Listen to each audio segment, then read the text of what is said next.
আজকে দুপুরে ২ ভাই বোন মিলে কি রান্না করলাম সেটাই তোমাদের দেখাচ্ছি। তো এখানে হচ্ছে আমার বড় ভাইয়া ইলিশ মাছ ভুনা করছিল।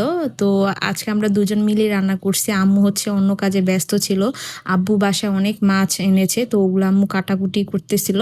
তো ভাবলাম যে ২ ভাই বোন মিলে রান্না করি। তো আমি হচ্ছে এখানে করলা ভাজি রান্না করতেছিলাম, আর অন্যদিকে হচ্ছে ভাইয়া ইলিশ মাছ রান্না করতেছিল, মানে ভুনা করতেছিল। ও ইলিশ মাছটা খুব ভালো ভুনা করতে পারে।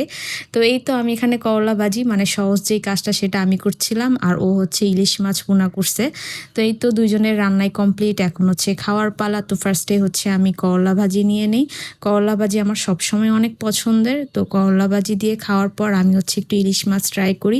তো আমি হচ্ছে ইলিশ মাছ কিন্তু ২ পিস খেয়েছিলাম। ফার্স্টে ছোট পিসটা নেই, তারপর হচ্ছে আরও একটা পিস নেই, কারণ ইলিশ মাছের ভুনাটা অনেক মজা হয়েছিল। তো আমি হচ্ছে এখানে ২ পিস ইলিশ মাছ খাই। তো এই ছিল আমাদের আজকে শুক্রবারে দুপুরের আয়োজন। আশা করি সবার ভিডিওটি ভালো লেগেছে।